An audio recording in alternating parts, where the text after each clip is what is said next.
Yes, it has sometime. Wayne, we'll keep you in our prayers. Carrie Gephardt, unspoken.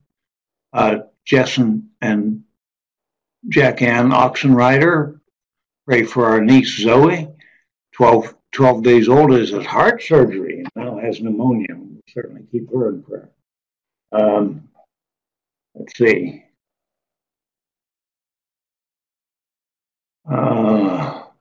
Steve Waffle, we are praying for you, Steve. Prayer for the estate to close without any further family problems. Prayer for all the work coming in, or praise for all the work coming in, and prayers for me to be able to get moving again.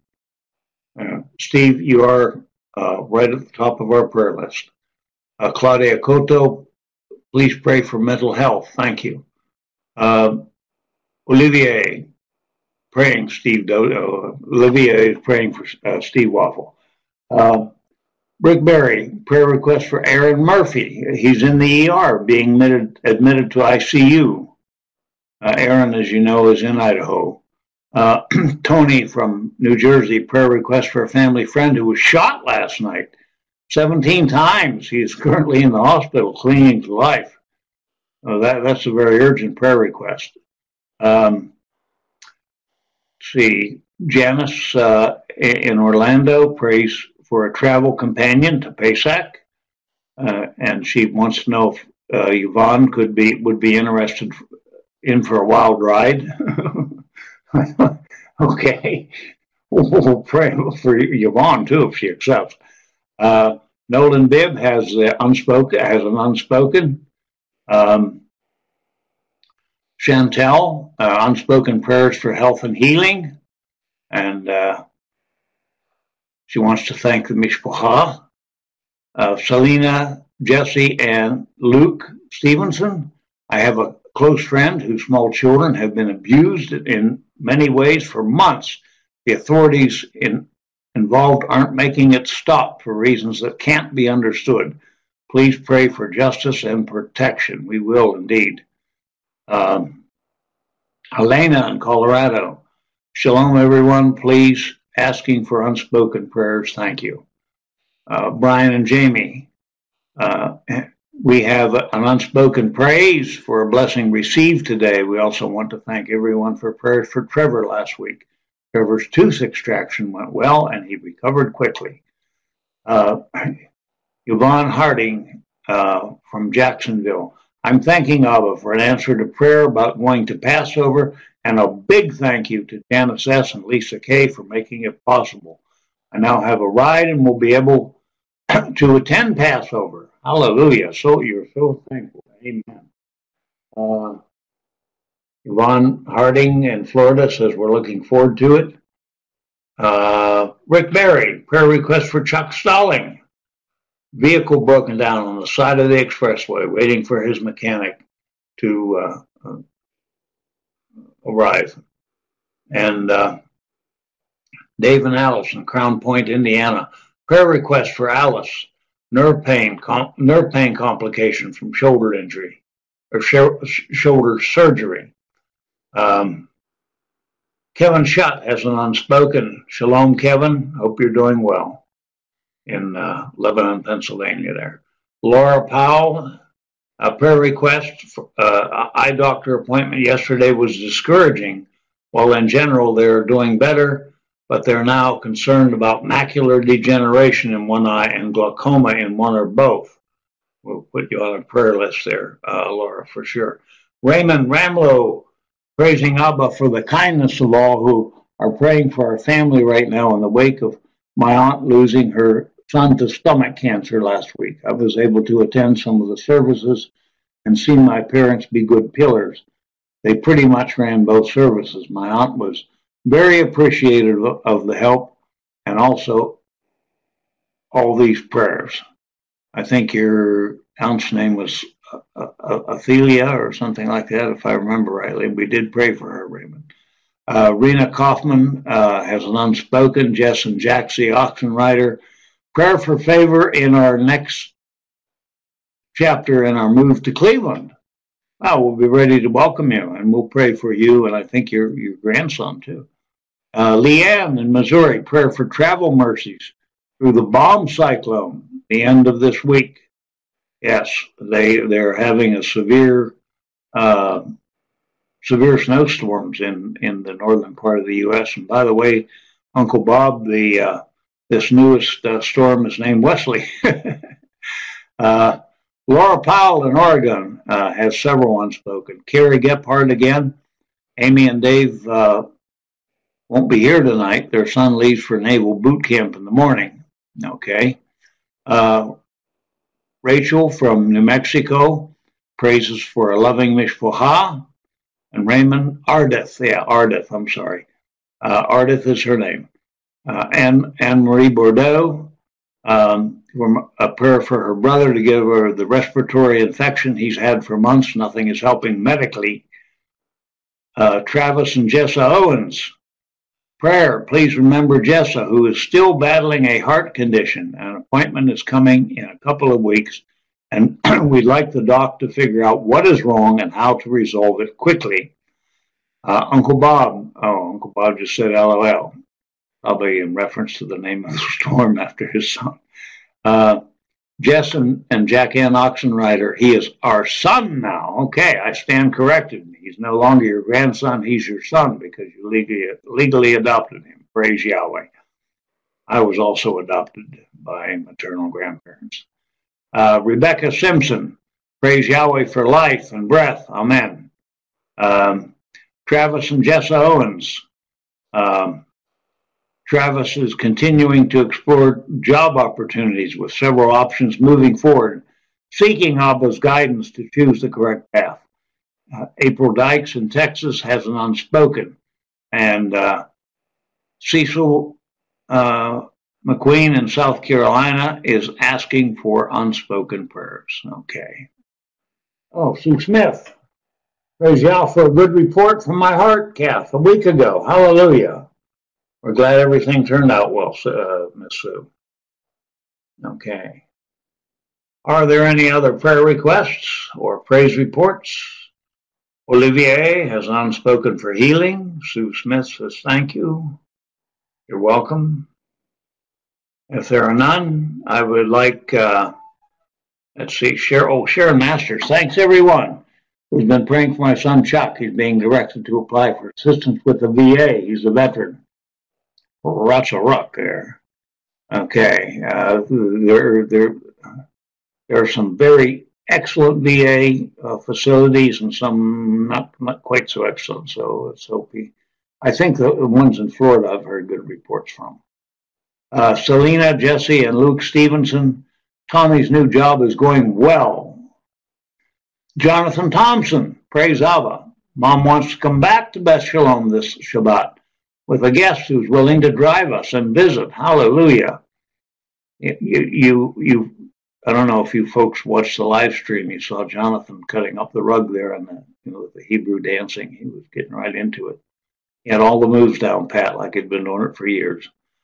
Laura Powell in Oregon. Praise, my mother's doing better. She's out of the hospital a day earlier than expected, but her eyes are still getting worse even after surgery and discontinuing Amex that could have been the case in the first place. Okay. Walter and Rachel in Maryland praising Yah for a good medical report and prayers for an upcoming doctor visit. And Kathy Ischia and Corey Wilson, it says, Kathy is moving to Cleveland, driving with Corey on Monday. Hallelujah. Wow, we're getting quite a few people. There's one way. Beth Shalom is growing in two ways, people moving in and new babies. Hallelujah. And Sharon Masters in Florida. The WPB there is wonderful. VA hospital. Brian Mast, our congressman, is heading up our district as we have appealed to him. Very good. Rick Berry, prayer request for us to be totally healed from colds in time for Pesach.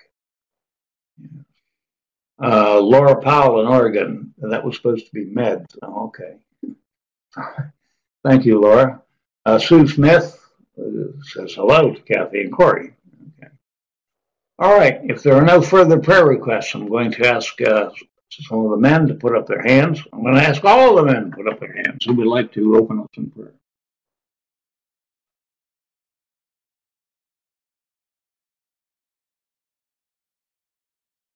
Only 3 men? Only 3 men volunteered? Author and oh. Okay, Mark, you were number one. So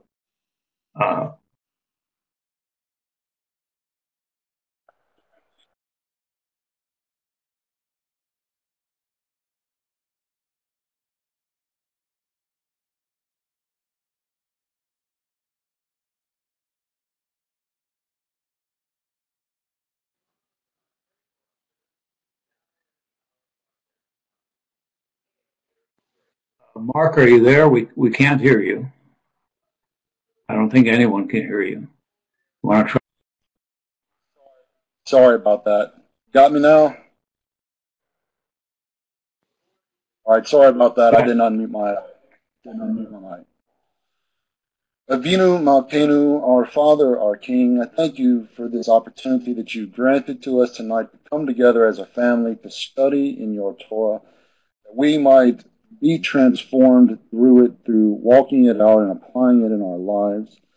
And we thank you for this opportunity to come together to lay these prayer concerns before you, to offer up our praises to you. And we thank you for the way that you are going to supply our every need and heal us and grant to us the things that we need to move forward in this walk with you, with each other. We thank you and bless you in Yeshua's authority. Amen.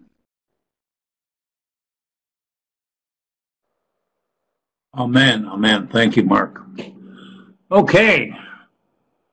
Our Parsha is Metzora. And what does that mean? Metzora.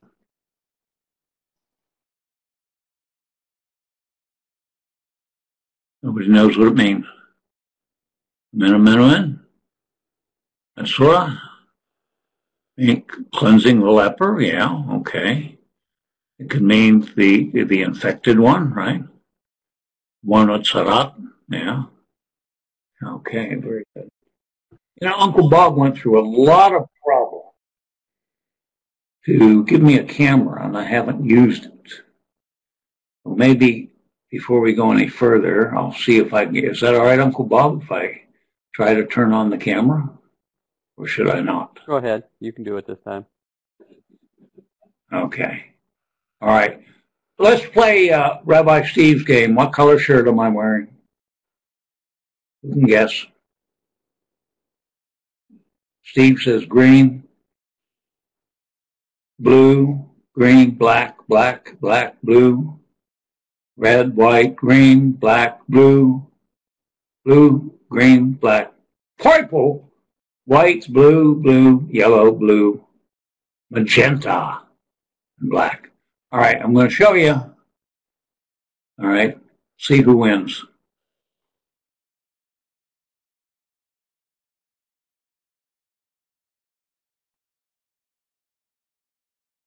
See what color it is?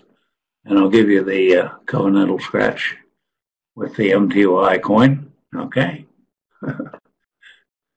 So now I'll get off there, so I won't be too distracting.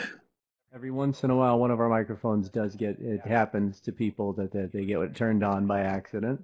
Okay, so like I said, I have 7 divisions for Metzora, and so if we could get up a bunch of hands, like at least 7, and we'll just see how it plays out. As you guys know, there are always potential technical issues, and so sometimes it plays out that having exactly the right amount of hands raised does not net you exactly the right amount of readers, so don't be shy. Also, this is not a real formal reading, so don't get so hung up on whether or not you'll do it perfectly. If that's the reason your hand isn't raised, is that you're concerned that somehow you won't do well. There's no better way to do well than to practice. And here we are. What a beautiful opportunity. Okay, good. I've got 8 volunteers so far, and that should be enough to move forward. Okay. And so, get a couple of different places. And I see from Olivier that Valentina will be reading. Is this okay? Yes. I don't see any reason why not. This is your daughter, correct? Okay. Incroyable. Very good. So what we're going to do, I'm going to get some of my notes in place for the ways that we do this. All right, so I don't know how many of us are new to this, but I'm just going to give a quick run through, probably almost as much for my benefit as yours as far as how we do this. Okay, we're going to have a series of readers come up and read the selections that I will paste into the chat box. I'm going to go ahead and change my chat color to red because that is the convention that we're all used to, that whoever is helping and serving in the particular capacity of running the study will be the one with their text in red so that it stands out well. And of course, if our Nasi comes into the role or whatever, or anybody else trades it back, then we'll just trade the red color back to whoever it is that is primary in the serving capacity at that moment. So for right now, that just happens to be me, but it may be someone else later. All right, so we'll have a series of people come up and read. I will call up each person. There's a traditional blessing that we use over the person who is reading from the Torah. And the person should only unmute their mic after the blessing is given. Okay? And we will be able to go through that way pretty quickly. We sequence to the readers. When your section is done, I'm going to say Amin, both to signal, of course, the reverent agreement with the Torah and submission to it, and also to let you know that you have ended your turn, and it's time for the next person to be called up. Hopefully that's clear to everybody. Okay, all of the discussion will wait until after the closing blessing on the reading in order to, even though this is not a very formal service, we still want to show, reverence for the word. And so please keep your questions and comments that you might put into the chat or into the microphone waiting until the section of the study that's designated for them. So if everybody has got their seatbelts on and their tray tables in their upright and locked positions, we should be good to go. All right.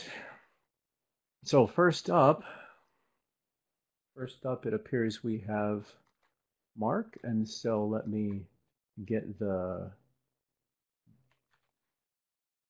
Aliyah up here. Okay. So for Mark, that is the section that you'll be reading, and allow me just a moment and I'll call you up. All right. Arise, Mark, to the Torah. May he who blessed our fathers, Abraham, Yitzhak, and Yaakov, bless Mark, who has come up to honor Yah and the Torah. May the set-apart one bless him and his house, and send blessing and prosperity on all the works of his hands.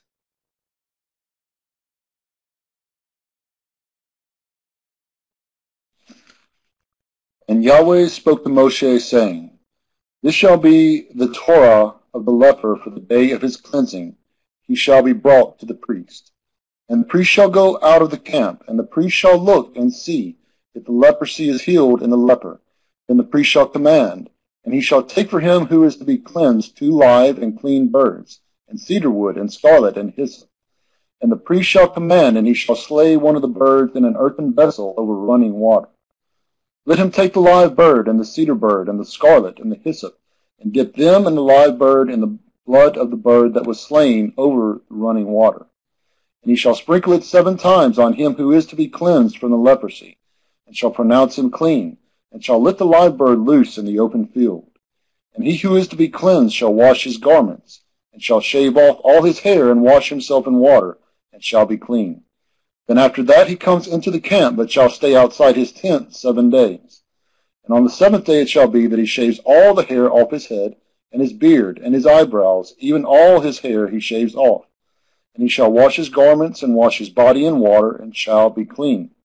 And on the 8th day he takes 2 male lambs, perfect ones, and 1 ewe lamb, a year old, a perfect one, and 3/10 of an ephah of fine flour mixed with oil as a grain offering, and 1 log of oil.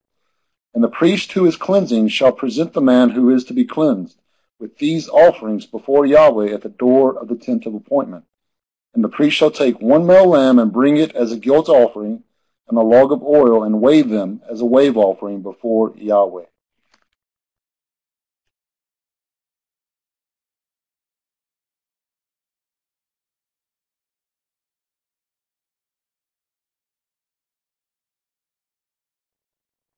Amen. All right.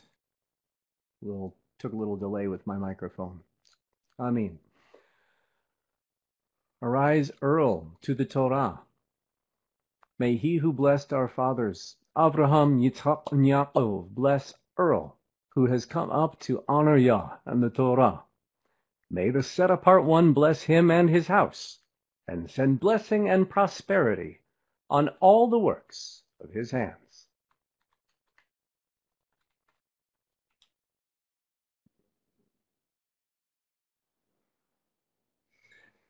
And he shall slay the lamb in the place where he slays the sin offering and the ascending offering in a set apart place. For the guilt offering, like the sin offering, belongs to the priest. It is most set apart. And the priest shall take some of the blood of the guilt offering, and the priest shall put it on the tip of the right ear of him who is to be cleansed, and on the thumb of his right hand, and on the big toe of his right foot. And the priest shall take some of the log of oil and pour it into the palm of his own left hand. And the priest shall dip his right finger in the oil that is in his left hand, and shall sprinkle some of the oil with his finger 7 times before Yahweh. And the rest of the oil in his hand, the priest puts some on the tip of the right ear of him who is to be cleansed, and on the thumb of his right hand, and on the big toe of his right foot, on the blood of the guilt offering. And the rest of the oil that is in the priest's hand he puts on the head of him who is to be cleansed, and the priest shall make atonement for him before Yahweh. And the priest shall make a sin offering, and make atonement for him who is to be cleansed from his uncleanness. Then afterwards he slays the ascending offering. And the priest shall offer the ascending offering and the grain offering on the slaughter place, and the priest shall make atonement for him, and he shall be clean.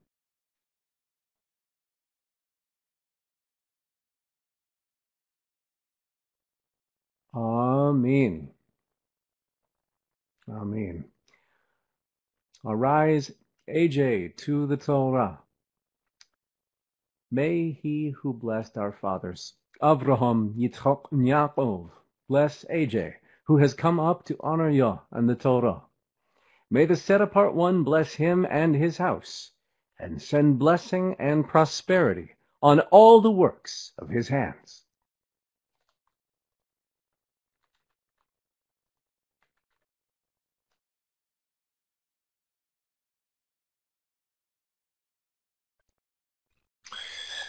All right. But if he is poor and is unable to afford it, then he shall take 1 male lamb as a guilt offering to be waved, to make atonement for him, and 1/10 of an ephah of fine flour, mixed with oil as a grain offering, and a log of oil, and 2 turtle doves, and 2 young pigeons, such as he is able to afford, and one shall be a sin offering, and the other an ascending offering. And he shall bring them to the priest on the 8th day for his cleansing, to the door of the tent of appointment before Yahweh. And the priest shall take the lamb of the guilt offering, and the log of oil, and the priest shall wave them as a wave offering before Yahweh. And he shall slay the lamb of the guilt offering, and the priest shall take some of the blood of the guilt offering, and put it on the tip of the right ear of him who is to be cleansed, and on the thumb of his right hand, and on the big toe of his right foot. And the priest pours some of the oil into the palm of his own left hand. And the priest shall sprinkle with his right finger some of the oil that is in his left hand 7 times before Yahweh. And the priest shall put some of the oil that is in his hand on the tip of the right ear of him who is to be cleansed, and on the thumb of the right hand, and on the big toe of his right foot, on the place of the blood of the guilt offering. And the rest of the oil that is in the priest's hand he puts on the head of him who is to be cleansed, to make atonement for him before Yahweh. And he shall prepare one of the turtle doves or young pigeons, such as he is able to afford. That which he is able to afford, the one as a sin offering, and the other as a sending offering, with the grain offering. And the priest shall make atonement for him who is to be cleansed before Yahweh. This is the Torah for one who had an infection of leprosy, who is unable to afford for his cleansing. Amen. Arise, Jonathan, to the Torah, and don't unmute yet. All right, almost there. May he who blessed our fathers, Abraham, Yitzchak, and Yaakov, bless Jonathan, who has come up to honor Yah and the Torah. May the set-apart one bless him and his house, and send blessing and prosperity on all the works of his.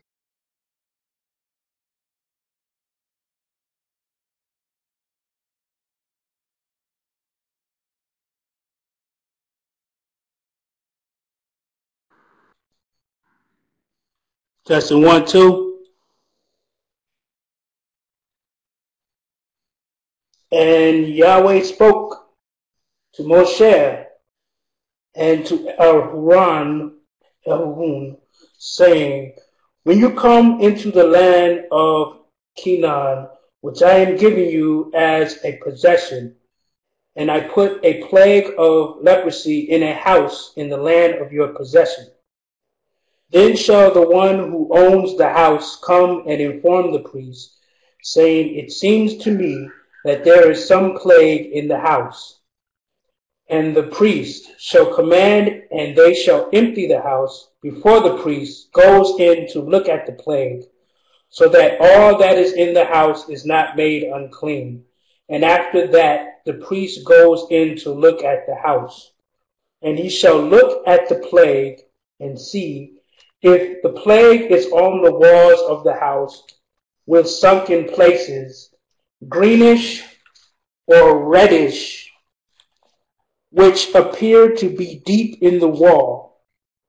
Then the priest shall go out of the house to the door of the house and shut up the house 7 days.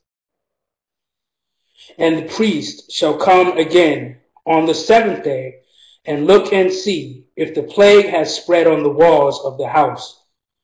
Then the priest shall command, and they shall remove the stones with the plague in them, and they shall throw them outside the city into an unclean place, while he lets the house be scraped inside all around, and the dust that they scrape off they shall pour out in an unclean place outside the city.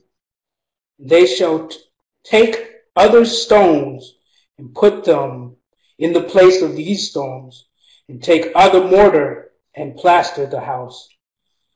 And if the plague comes back and breaks out in the house after he has removed the stones, after he has scraped the house, and after it is plastered, then the priest shall come and look and see if the plague has spread in the house.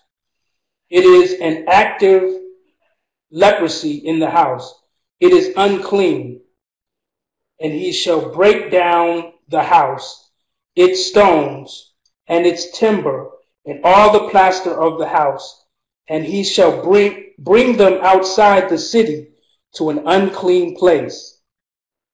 And he who goes into the house all the days while it is shut up becomes unclean until evening.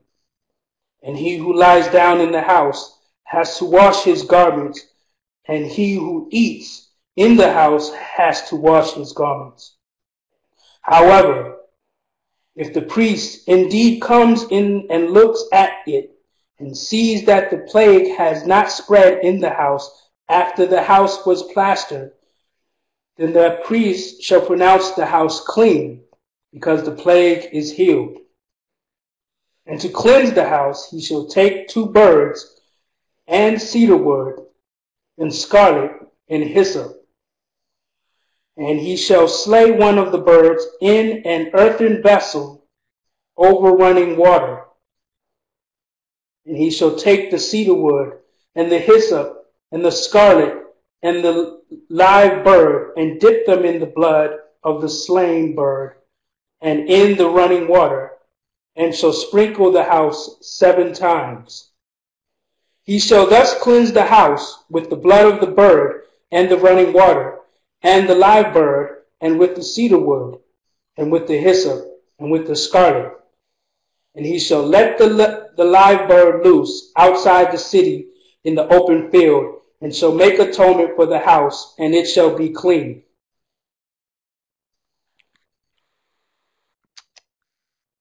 Amen. Amen. Arise, Valentina, to the Torah. May he who blessed our fathers, Abraham, Yitzchak, and Yaakov, bless Valentina, who has come up to honor Yah and the Torah. May the set-apart one bless her and her house and her family, and send blessing and prosperity on all the works of her hands. Mic check. Okay. This is the Torah for any infection of leprosy and eruption, and for leprosy of a garment and of a house, and for a swelling and for a scab and for a bright spot, to teach when it is unclean and when it is clean. This is the Torah of leprosy. And Yahweh spoke to Moshe and to Aharon, saying, Speak to the children of Israel, and say to them, When any man has a discharge from his flesh, his discharge is unclean. And this is his uncleanness in regard to his discharge, whether his flesh runs with his discharge, or his flesh is stopped up by his discharge, it is his uncleanness. Any bed becomes unclean on which he who has the discharge lies, and any object on which he sits becomes unclean. And anyone who touches his bed has to wash his garments, and shall bathe in water, and be unclean until evening. And he who sits on any object of which he who has the discharge sat has to wash his garments, and shall bathe in water, and be unclean until evening. And he who touches the flesh of him who has the discharge has to wash his garments, and shall bathe in water, and shall be unclean until evening. And when he who has the discharge spits on him who is clean, then he shall wash his garments, and shall bathe in water, and be unclean until evening.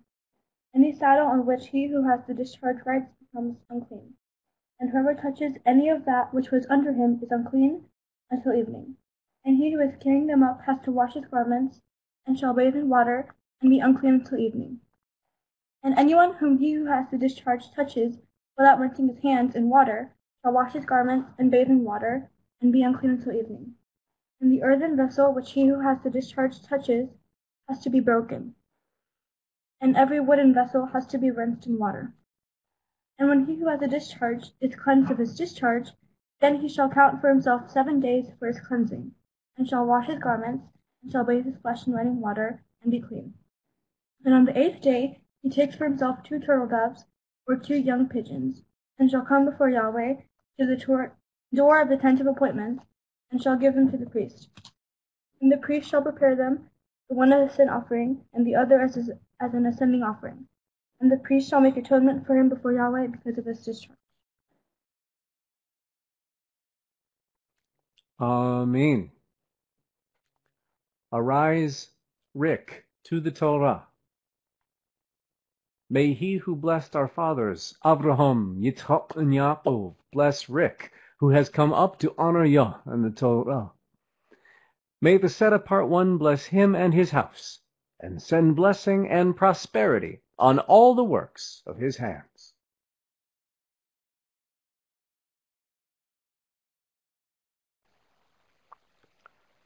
Mic check. Okay. And when a man has an emission of semen, then he shall wash all his flesh in water, and be unclean until evening. And any garment and any leather on which there is semen shall also be washed with water, and be unclean until evening.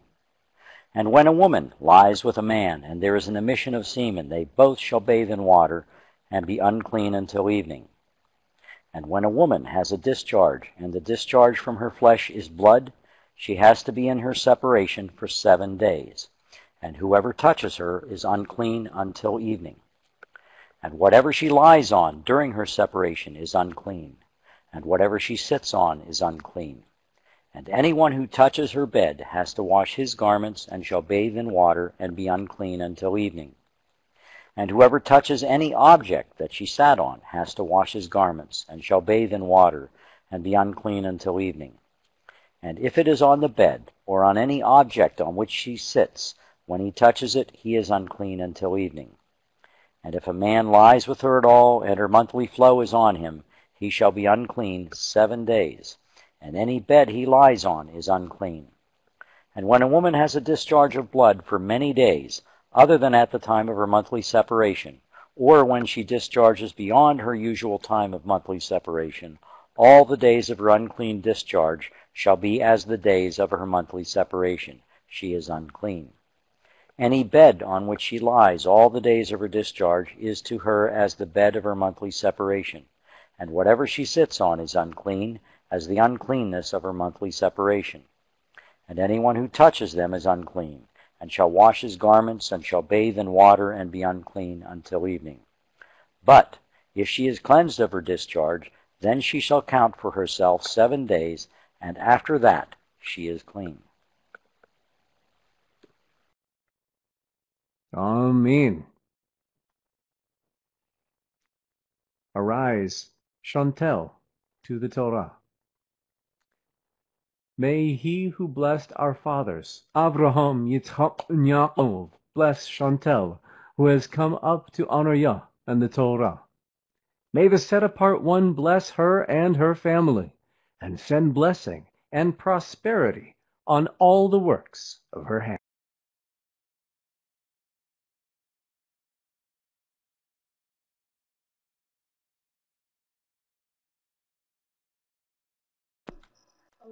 Can you hear me?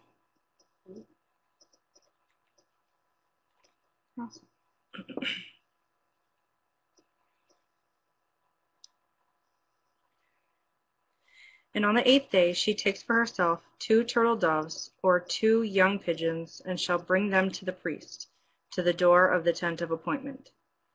And the priest shall prepare the one as a sin offering, and the other as an ascending offering. And the priest shall make atonement for her before Yahweh, for the discharge of her uncleanness. Thus you shall separate the children of Israel from their uncleanness, lest they die in their uncleanness when they defile my dwelling place, which is in their midst. This is the Torah for one who has a discharge, and for him who emits semen and is unclean thereby, and for her who is sick in her monthly separation, and for one who has a discharge, either man or woman, and for him who lies with an unclean woman.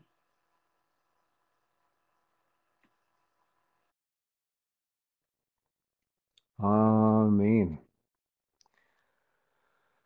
Baruch atah Yahweh, Eloheinu melech haolam, asher natan lanu Torat emet, v'chei olam nata b'tochenu. Baruch atah Yahweh, noten ha-Torah. Blessed are you, Yahweh our God, King of the universe, who in giving us a Torah of truth has planted everlasting life in our midst. Blessed are you, Yahweh, giver of the Torah. All right. So, I want to praise our Father for providing us with both those to read and those to listen to His Word. And so we have now an opportunity in front of us if there's a round 2 for announcements before we rush into the discussion of the Parsha. And so I'm just going to pause here for a moment and see if there are any announcements that are to be shared.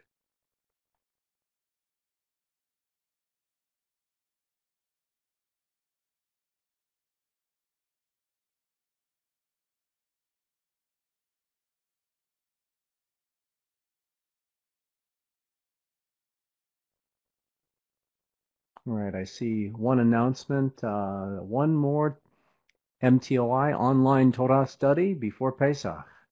And we can all be very excited about that, about not only the study next week, but how close we are to Pesach here, just outside of a week. Wow, that's amazing. Hope everybody is really well underway with their preparations, whatever it is that you have to do to your house, as well as whatever it is that you have to do for your spiritual domain as well. And we have the confirmation there that the schedule is coming out soon. So that's good.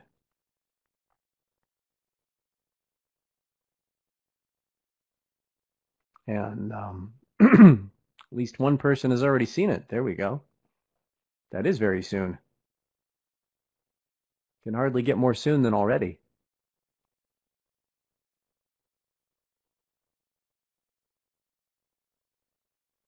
All right, anything else for announcements?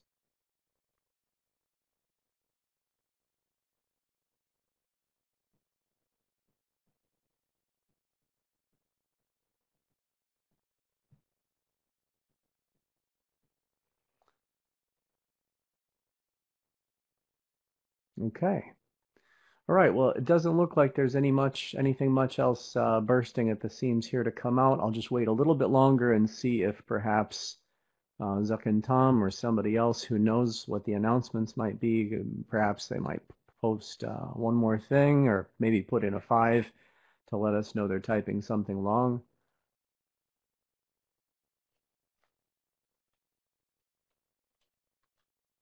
Okay, nothing else at this time. Speaking of which, if you're wondering what I meant by typing a 5 for something long, if you're not familiar with the code that we have here, okay, you can put in a 1 to put in a confirmation or a positive, if there's something you agree with or you want to say yes, and 2 for the opposite of that. It's a no or disagree or negative or something like that. Like, for example, if you don't hear the audio, you could put in a 2. And 5 is traditionally what we put in for if you have something very long to type, but you want people to know that you're working on it. And then, jokingly, a few sessions ago, 3 was introduced for confusion. That if you find something confusing, a response, you can put in 3 to indicate that. Okay. And as was just confirmed in that red text that you can see there, we do have a leadership meeting, a series of leadership meetings coming up this Sunday. It says leadership meeting this Sunday. What that usually means is that there's going to be a series of them. And somebody had asked about, is there general session this Sunday as well? You know, the last time, I think the last run of announcements that I looked at had it on there, but I don't know. Things could still change. I do recall our Nasi saying that he doesn't like doing all of those things on the same day. Okay, so confirmation from the red text there with Zuck and Tom, no general session. Okay, no general session. And then the other thing there, late prayer request, please, for grandson Daniel. Single dad just lost his job. And so we will definitely all need to take some time out of our evening and make sure to pray about that as well. All right.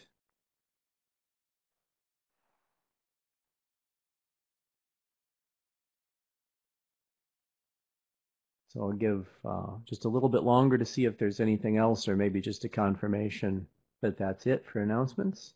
And once I get that, then we'll go ahead and move forward.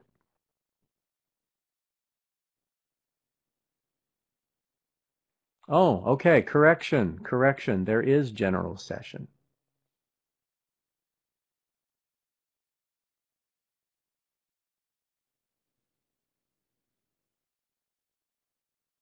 Okay, so thank you for the new info, to correct the old info. That's appreciated. So those of you who responded with, "We missed general session," your prayers have been answered. And the answer wasn't no, apparently. That's right, the master works fast. Nobody does it better.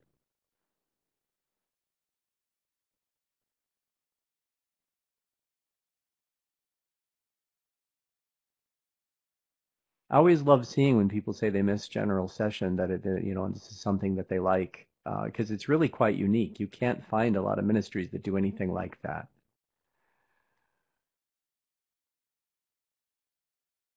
MTOI has lots of unique offerings, high value, unique offerings that you can't find pretty much anywhere, and that would definitely be one of them. Okay, all right. Any more things for announcements?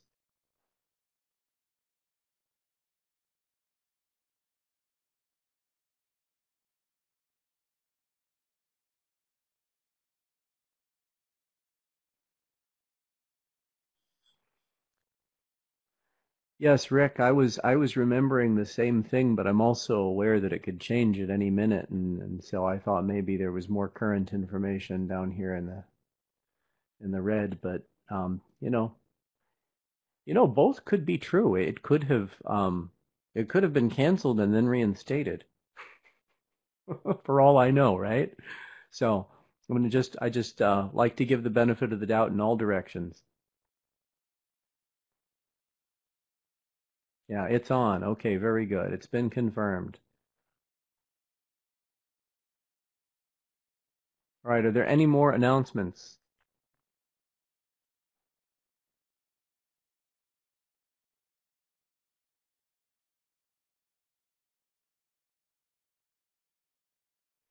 Okay, so a quick question before we see if there's any other announcements. Ansi is asking, and I'm sorry if it's Ansi or Ansi, I don't know. I'm trying. Ansi asks, will the address be the same as Midrash on Adobe Connect? So yes and no. It's on Adobe Connect, but it's not the same address as the Midrash.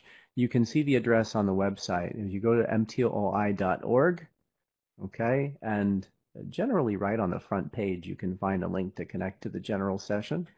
The address is not exactly the same. Hopefully that was helpful for you. As Rick says, it's towards the right-hand side of the page. You just have to scroll down a little. I'm sure you'll see it. Depending on what kind of device you're on, sometimes you don't have to scroll, sometimes you do.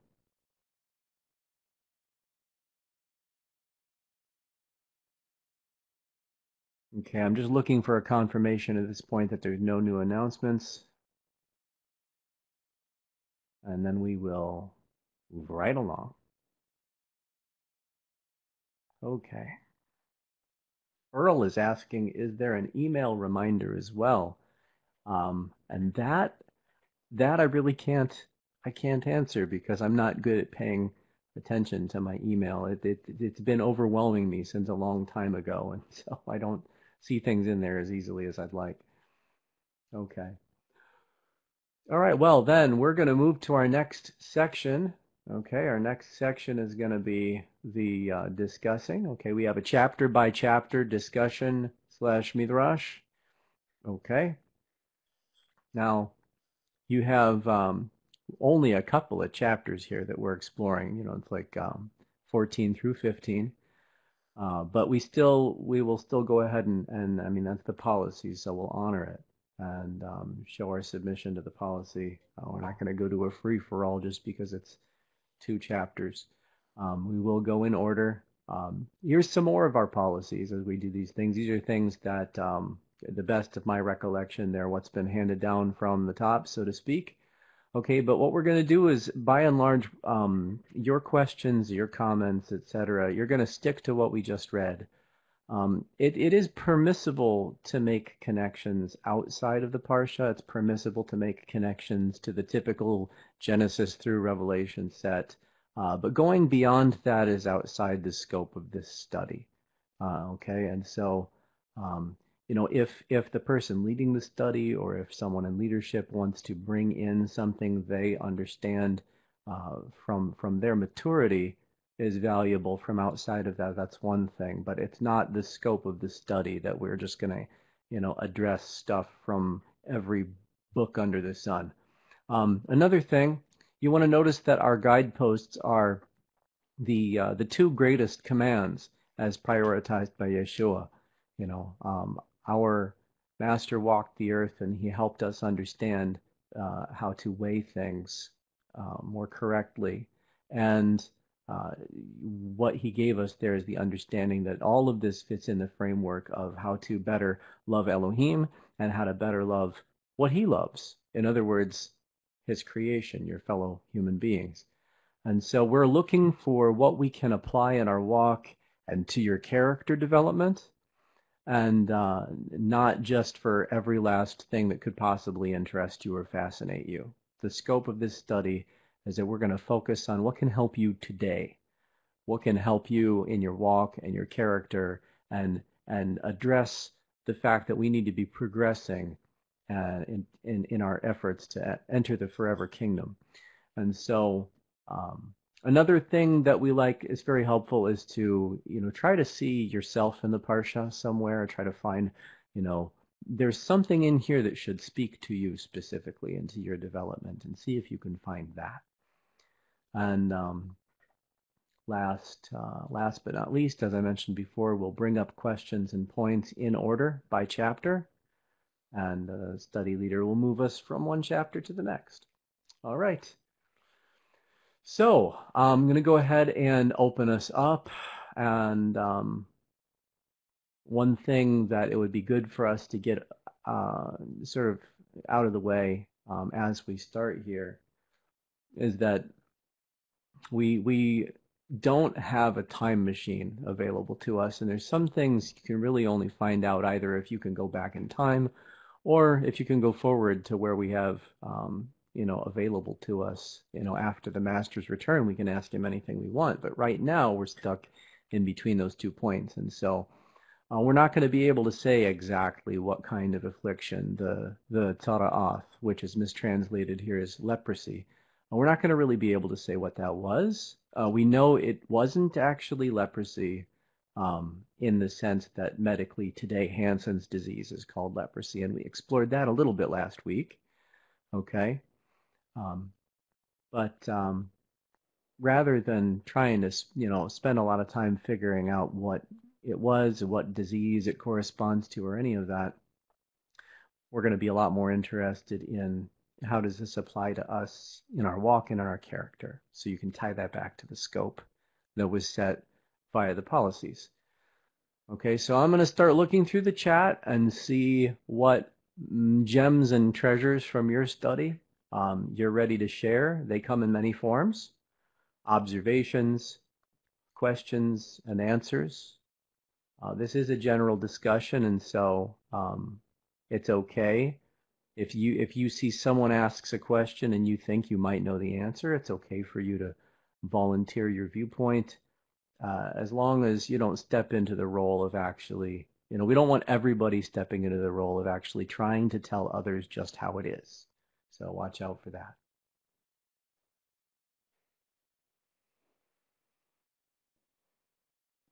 All right, I am looking through the chat and looking out for any comments and questions that might pop up.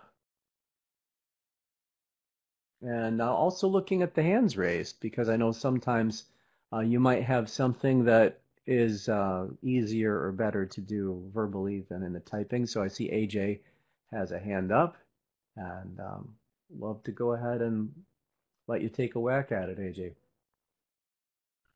Thank you, Raven. So one of the things you talked about, and we talk about it every Torah study, just things that we can apply, things that we take out. And you said a key word for me, and it's our character. And one of the things that's so evident really in the book of Leviticus, really in the whole Bible, but just really something that came to mind is the details and how important are the details. And for all of us being involved in such a secular world, we get told how you get from point A to point B doesn't matter as long as you get to that point B and you're deemed successful, whatever that means. And being in the business world, that's so evident. It doesn't matter what you have to give up, doesn't matter what you have to do, just get it done. But I think that's so contrary and so opposite to what our Creator wants. He wants the details. He wants it to be important to us. And that's something I always keep close to heart because I think it matters. It matters what your disposition is, your character, your attitude, and He's really clear in instructions. And so I know it can be hard to follow Leviticus, even for myself, even someone that's new to Torah. But I just love the instructions, and I just love how precise it is and how simple it is. And yes, there are some things that I don't understand. Like you said, we don't have a time machine, so there's a lot of things that I'm sure we'll get to know when that time comes. But it's just something really I can take away is just how important the little things matter and how they really start to pile up. If you can get the basics down, and correct me if I'm wrong, but if you can get the basics down, I think you're going to be all right. And so it's just really encouraging when we go through this stuff. So just wanted to share. Well, that was really good to hear, AJ. Thank you for your contribution. I love that the comment about character really resonated with you because that's really, so much of what this is all about. And with regard to that and your last comment especially about, if we could just get the basics down, it's really not that hard. I would echo that. I would put it the way that it was communicated to me by my father as he was discipling me and raising me up in this faith. He explained to me that it's an awful lot like playing guitar. And that is, for any of you who play guitar, I think you'll know what I'm talking about. He says, it's actually easy to be okay, but it's hard to be excellent. And hopefully that helps. All right. So I'm just looking through the chat a little bit. I see that Zakantam put in that leprosy is a misnomer. Absolutely agree. Absolutely agree. All right, so looking through the other comments, Earl says, there seems to be an order for dealing with this.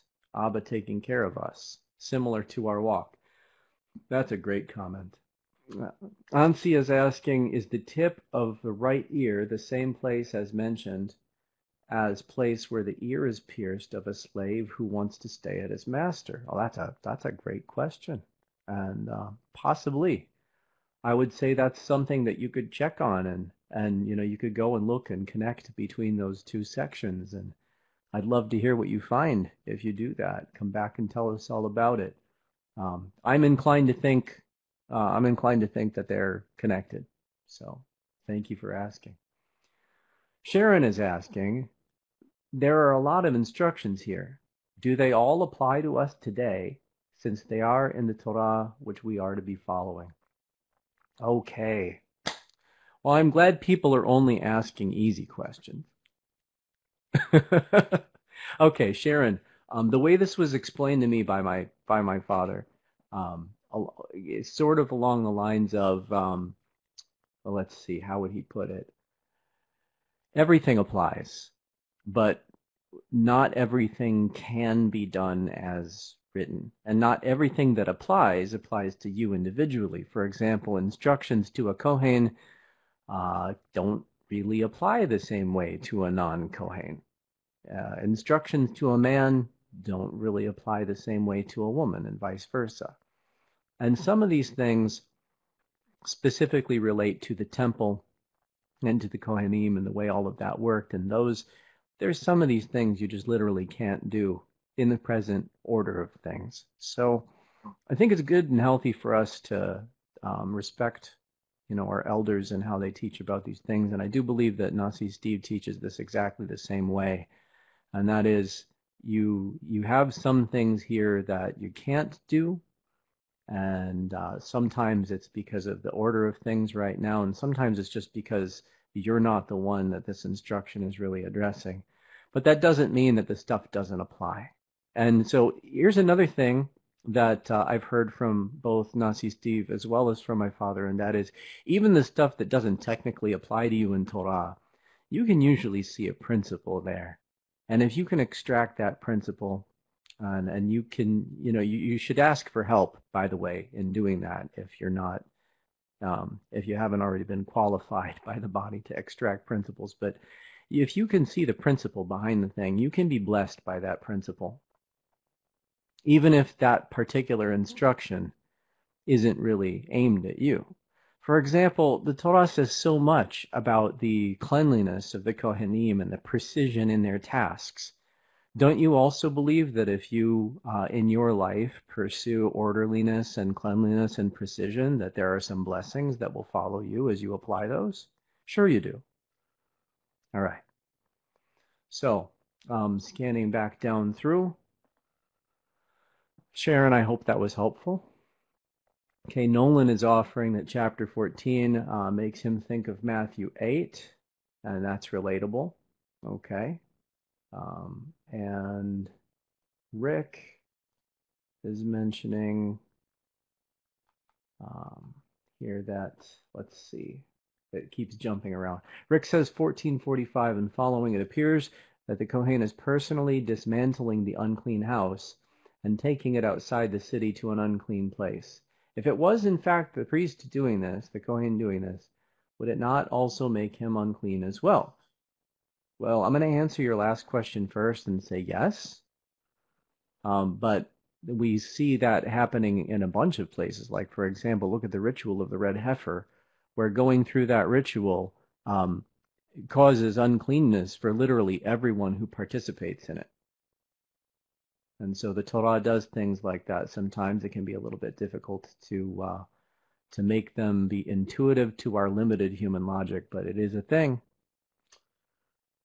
All right, scrolling down some more. Oh, that was the other side of what you asked, Rick, about it appears that it was the Kohen. That might be the case. I wasn't there. It does seem to read that way. But let's also remember that people can accomplish things, and it can list it as if they're the ones who accomplished it. But it might have been done by his agency and in his name. So that's another possibility there. To know which of those it was, we'd need our time machine, though, perhaps. Okay, I'm going to keep going down through. I see that Zakin Tom put in something about Tara'at. Okay, Tara'at is a skin disease, he says. Yeah, visited upon those who are guilty of evil speaking or gossip. In the beginning of chapter 2, birds are taken. One is killed and one set free. The dead bird reminds us of the ultimate penalty for evil speaking. The live bird symbolizes what good things we could have said but didn't. Also, birds chatter, symbolizing how we chatter. All right, that's fascinating. Okay. It looks like Ansi was not hearing the sound. Oh, that's too bad. That's too bad. Hopefully you can get that fixed. I see people are giving her some instructions on what she can do, so I'm not going to repeat that. Let's see. Carrie is asking, are husbands and wives sleeping apart during the wife's unclean time? Is that applicable still? Okay, so what I can tell you is that the people who received this in the day they received it, as well as their descendants and their descendants' descendants, for quite a long time were, yes, they would be sleeping apart during her time of separation. And actually, in the most observant parts of the Jewish community, this is still practiced. Now, from what I've read, there's actually some evidence that in the earliest days, it wasn't just sleeping in separate beds or sleeping apart, but they actually had a special zone of the camp for the ladies to go to who were so afflicted. And so that's very interesting if you think about it. It could be a lot of lessons there for our spiritual development and for our character. About, if you know that you're dealing with something, you may not want to continue to affect everyone around you, and so you may need some counsel if you're dealing with something that there may be a good reason for there to be a buffer in between you and other people on some things. Okay? And so, as Zakantam just points out, last year, Nasi Steve said sleeping apart is still applicable. Okay. Looks like Shira has something with the cleansing of Torah being a picture individually of the restoration of an individual who repents of sin.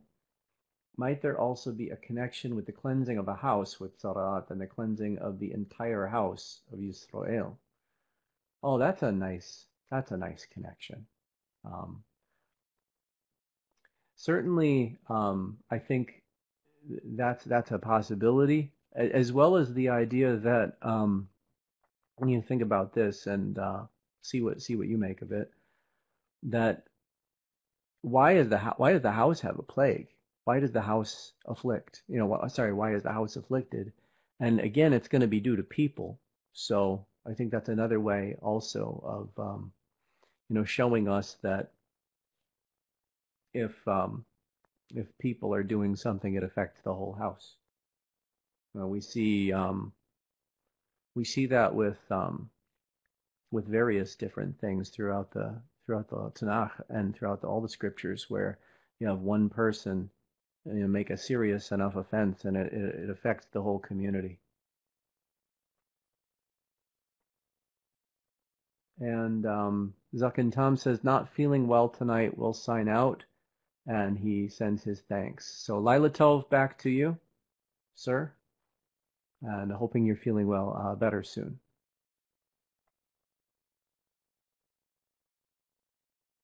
Okay. Where were we? Okay, Nancy. In verse 34, he says, and I put a plague of leprosy in a house.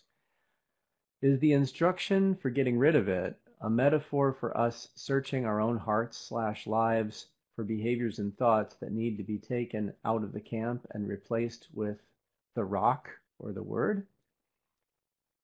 So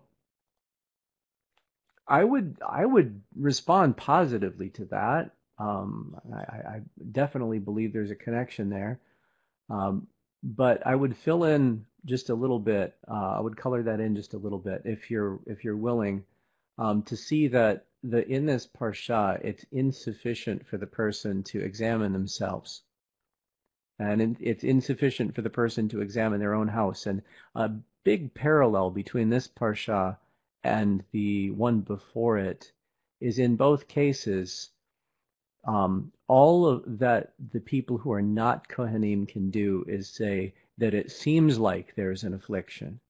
They cannot actually pronounce the affliction. They cannot actually pronounce anything unclean. They just have something that seems like. And so they have to bring that. They have the responsibility is if they see something that looks like it, walks like the duck, it talks like the duck, right? But they don't get to call it a duck. But they do have the obligation to bring it to those who are qualified to call it a duck and say, hey, this seems like a duck. What do you think? All right. So very, very important element there is that we are a community, and this has never been intended to be just some individual, just me and the Lord type project, like you hear so many people say, it's just me and the Lord, and even once they learn, certain names, they still retain that Protestant mentality, a lot of people. And so what we have is in the body, right now, today, it's not hard to look and see who it is that's performing the roles of the Lewiim or the Levites, and who it is that's performing the roles of the Kohanim, who are looking after the body, taking care of its health, helping them distinguish between the clean and the unclean, caring for the poor, cleaning up, the place where the service is conducted, and setting things in good order, serving with all their hearts, and having also to deal with the unpleasantness of when someone has to be put out of the camp because they have an infection. All of those kinds of things, we have leadership in the body, we have elders in the body that are part of that. And there's a parallel here, and I'm hoping you can see it, and that is how you deal with the leprosy is also very similar with how you deal with offerings, in the sense that in both cases, you can't deal with it yourself.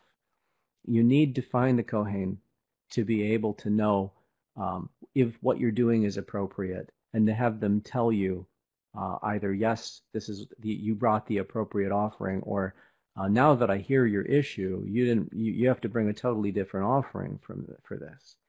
So people didn't just get to force the Kohanim to make whatever offering they wanted. Okay? The Kohen had to be satisfied that helping this person do what they're proposing to do is not going to somehow profane the temple, and it's not going to somehow be an incorrect service and therefore invalid. And so this is one of the reasons why it's so critical, for us to not allow ourselves to develop bad feelings or bad relationships with our leadership, because Elohim hasn't changed. He's still the same way yesterday, today, and forever. And so all of these same principles still apply. We mustn't ever dare to tell ourselves that, since now, now we're in this because of Yeshua, that somehow Elohim's not like he was about this. He's still the same way. So he wouldn't change the fact that you still need to interface with leadership in order to address these things. This is such a big part of the Torah. It occurs over and over and over again. And even if it didn't, even if it was just a single line or a single stroke, what did our master say about that? We all know, he said, I've not come to destroy or to loosen the law and the prophets. And he talks about the significance of even the tiniest yod, or even the tiniest decoration on a letter, okay, or jot and tittle, if that's what you're familiar with.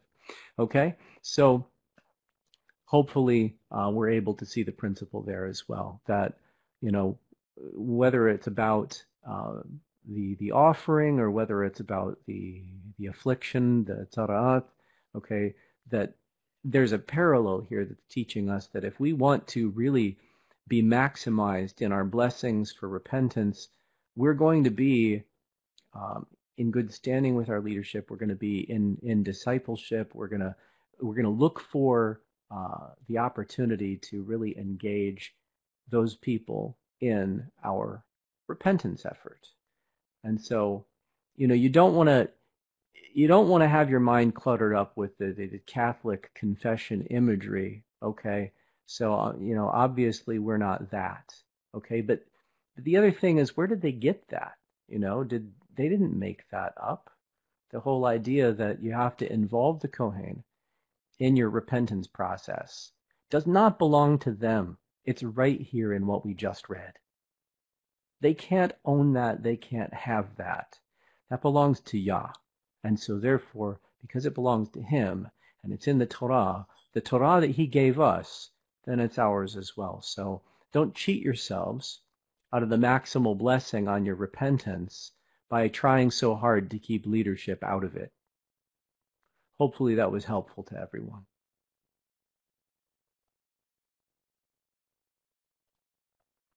Scrolling down some more. Okay.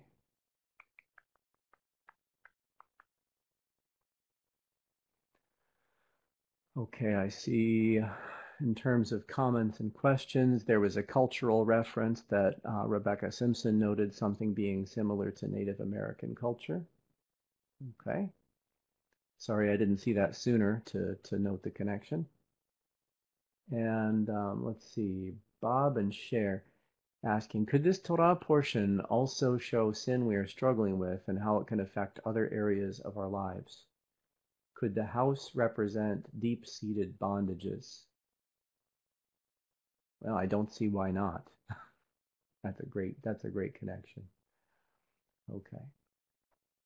Thank you, Carrie, for supporting Ansi by letting her know when she could hear it on the YouTube when it's posted. Scroll through a little bit more.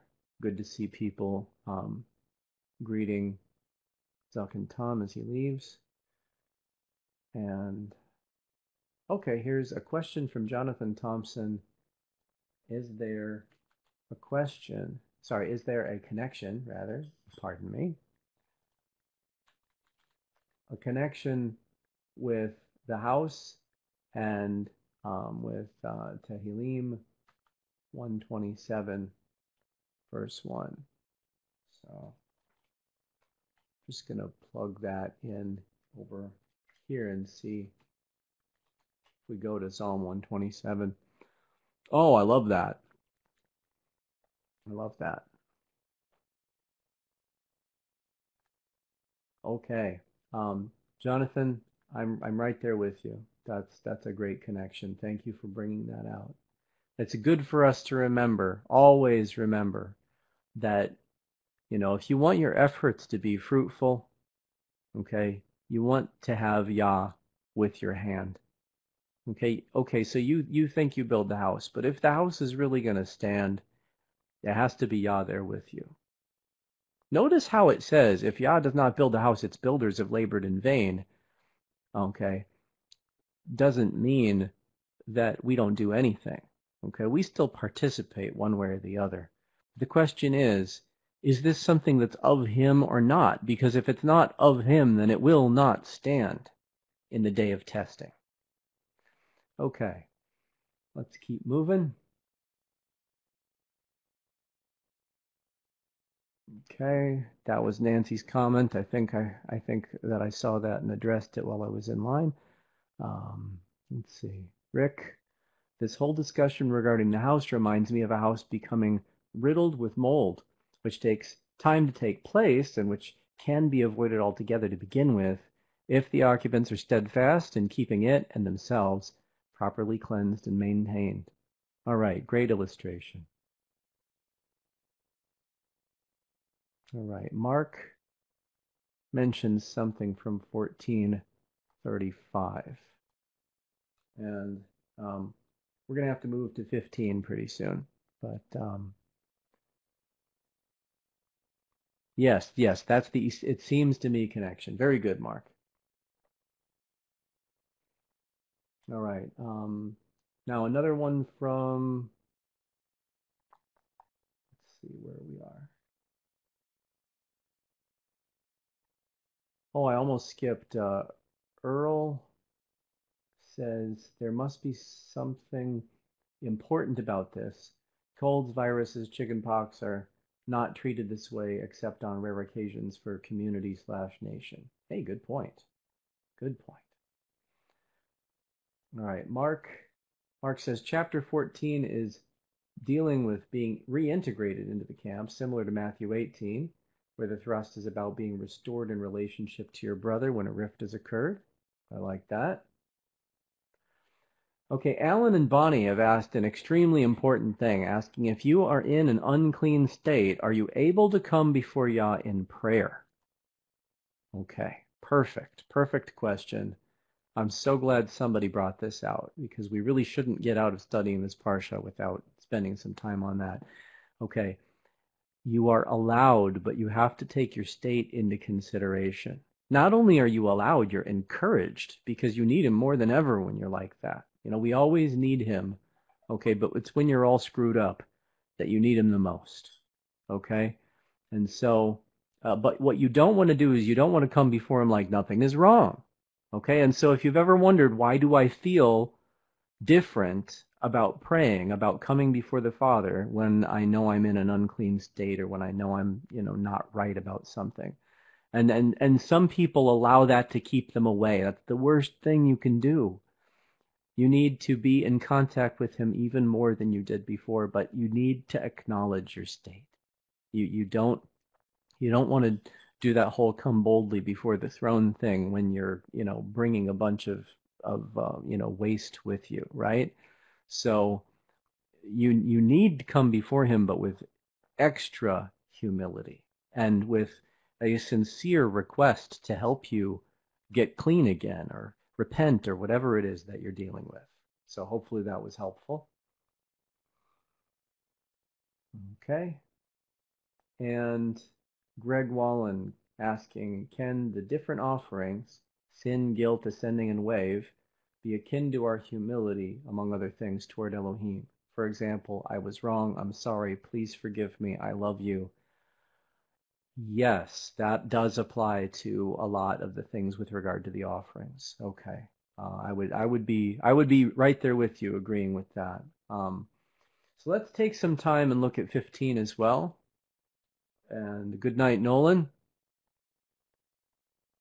Okay, in 15, okay, there's this focus, and you can tell why these two chapters go together, because even though physically they're talking about two different things, on a character level, this is not really all that different, is it? Can anybody see the connections?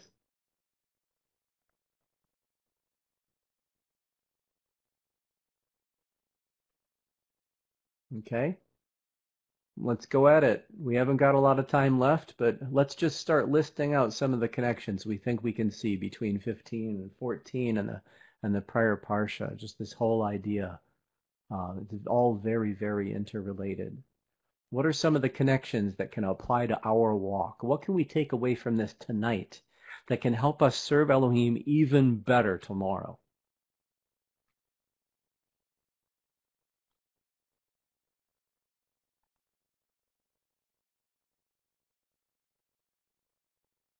We only have a few minutes left. I'm really looking forward to hearing what you think you see. Let's try to connect items between 15 and 14 and even the previous parsha, just to line up the dots. You remember, you want that 3-point line, like in geometry.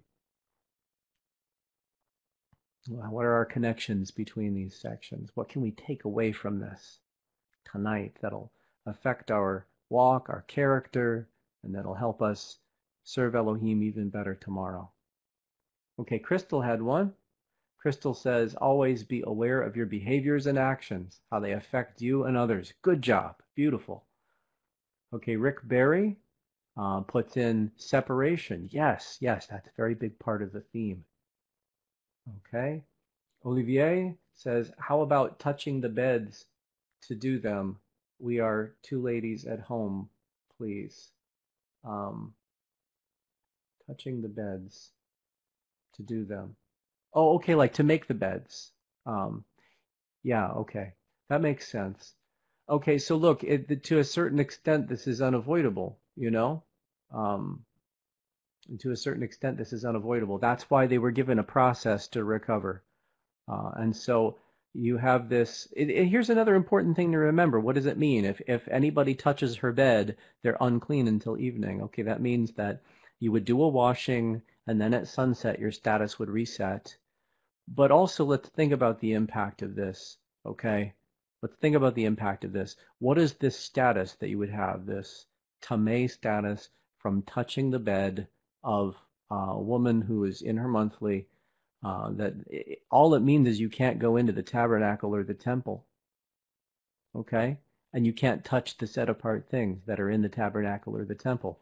We don't even have that right now. And so the impact to you is mostly just to be aware of your state, try not to spread it too much, and have other people aware of it as well. And it should affect your prayer life a little bit. Okay, in the sense that you're mindful of your state when you go before Elohim. Thank him for the opportunity to learn about the difference between clean and unclean. Okay, some more themes. AJ brings out, let's go start from Arthur. Arthur put out cleansing. Yep, that's a good theme. Sin and repentance, AJ put out. Yes, that's a good theme.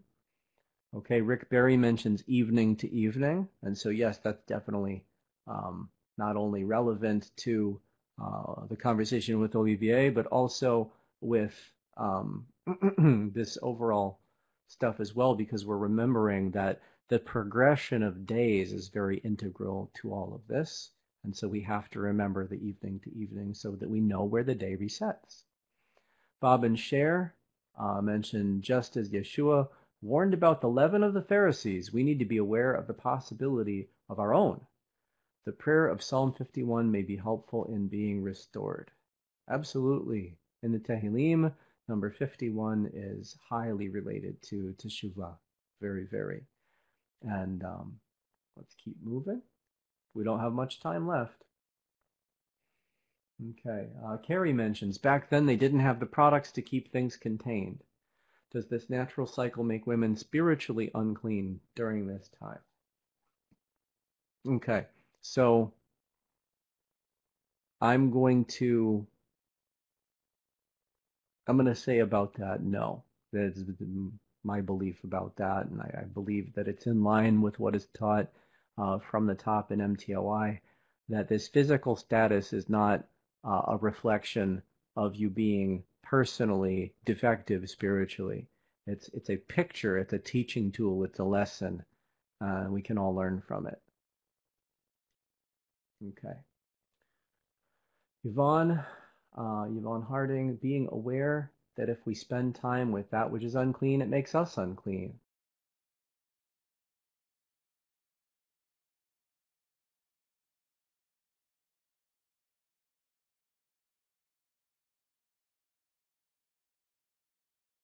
I.e., uncovenanted people. It might be affecting our walk. That's a very good point. That's a very good point. You know, we can't be removed out of the world. That's not the point of all this. Yeshua said, however, we can't be of the world. That's not what he wants. And so we got to be mindful of the point here that Yvonne is making. It's very important that you be mindful of how much time you're spending with uncovenanted people and how much of an influence they are on your life. Okay, Greg mentions status changes occur. It's part of life. Be in the habit of paying attention to the structure put in place. Great, great. Crystal says accountability. Absolutely. None of this that we just read about would work without the accountability. Sharon says the house could be our body. We need to clean house on a regular basis. Okay, good connection. Mark points out the connections between chapter 12 and 15, the underlying issues of life and death. Very good. And Linda mentions, we should never let our uncleanness keeping us from touching the hem of his garment, just like the woman who had the issue of blood. Yes, that's beautiful. You see it. Excellent. Okay. All right. Kathy, I'm sorry if I'm not going to try your last name. I hope you forgive me. Kathy and Corey, it looks like, are asking, is a woman able to fix food for her family during her unclean time? And I would say in many family arrangements that probably can't be helped. Okay. But it's not a bad idea if you have children to raise them up to learn how to cook a lot earlier than Americans tend to. You know, in France and in many other places, they'll start, a lot of them will start teaching the children how to get involved with cooking as early as the age of 4. And you know what? It works. It works. There's lots of things they can do. And the earlier the children learn to help with that, the more redundancies you have in place so that if mama needs a buffer time for some reason, she has it.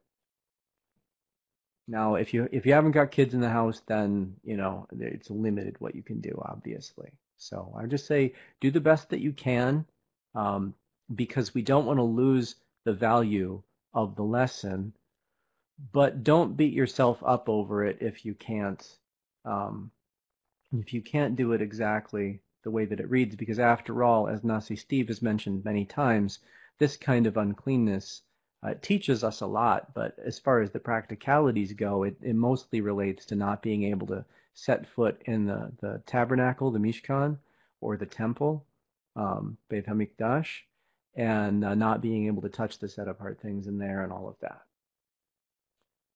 Okay.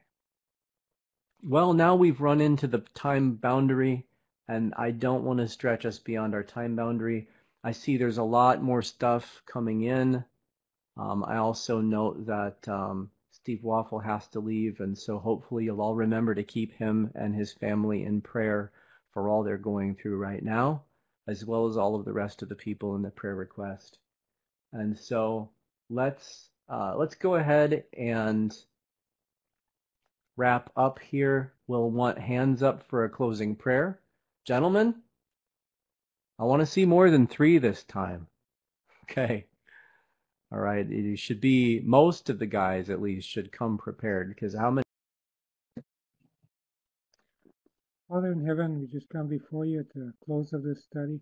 Just want to acknowledge you as our creator and maker and provider of all good things, Father. We just want to thank you for that. Thank you for this study, and help us to take it into our hearts, Father, to apply it and to honor you, Father, and not bring dishonor to you. Just ask you to be with us throughout the week now, and also to be with all people that are having different issues and difficulties. Just ask you to help, to be with them and help them in dealing with life. We just ask for this and give you thanks, and thank you for Raymond helping us, Father, through the study and learning. We just bless you and thank you in your son's name, Yeshua. Amen. Amen. Amen. All right.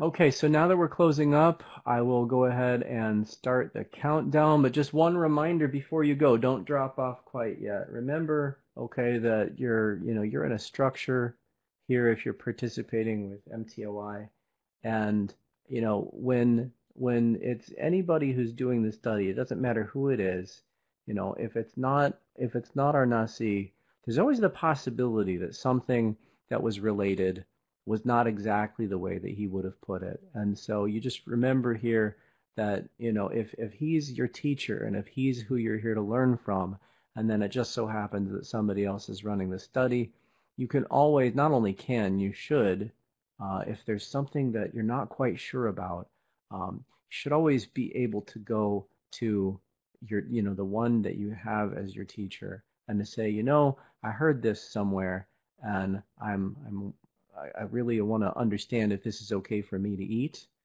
Okay, because remember, whether you're in real full discipleship or if you're in something that's just as close as you can get, that what you learn, okay, is spiritually like what you're eating, and so just like how a little child would not, you would not want a little child to just pick up and eat just anything off the floor or anything that somebody hands them. Also, it's very important for us to be really focusing so that our actual learning is through the one that has been given to us as a teacher. And so this is just a reminder that I'm stepping in to fill a gap, but whenever I do that, whether when it was more regular or even, just stepping in for a moment now, you have to know who your teacher is and remember who your teacher is. And so that hopefully everybody was able to have that as a blessing, that they know where to go if anything from tonight or any other time, leaves them feeling a little bit like they're not sure what's going on. Now, hopefully I didn't do too many of those. All right, I love you guys so much. You're also very important to us. We're going to go ahead and start the countdown now. I'm already at 7, Raymond, and Rabbi Steve said thank you so much for jumping in there, and I'd like to thank you. You did a great job. We appreciate you. Oh, all right. My pleasure. My pleasure. It's always, anytime I have an opportunity to serve, it's always a pleasure and an honor. So I'm going to go ahead now that we have the countdown, and I'll, shush the mic here, and then the countdown can be it. So thank you guys for the opportunity.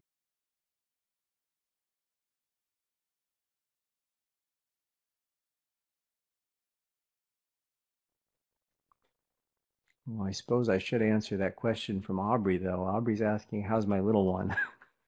He's doing very well. He's doing very well. He's coming along nicely. He got teeth, not all of them, but a few. And he's learning various words. And gestures and things. I mean, I find him, of course, absolutely adorable, but of course, of course I would.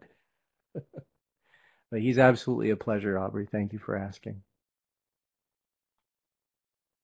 Rick is asking, will we get to meet him at Pesach? Well, hopefully you'll get to meet him at Sukkoth. That's about as much as I can say, because our situation did not allow us to come down this Pesach. We made every other one before this, ever since we hooked up with MTOI, and we bring our whole congregation along every time we come so far, but with the exception of the first time. Every time after that, we bring pretty much everybody. But unfortunately, we will not get to connect with the rest of our MTOI Mishpacha this Pesach. We're going to be stuck here in Wisconsin, and I'm sad about that, but that's just the way that it is this time. And so what I would appreciate is if you would be willing to pray that we'd be able to make it to see you guys at Sukkoth, then that I could feel good about. Oh, and if you don't mind praying that also that our Pesach goes smoothly, because while I've helped run MTOI feasts, I've not had a lot of experience running even a small feast thing. And so what we're doing locally, it's going to be a bit of a first for me. So extra mercy and wisdom from above would be appreciated.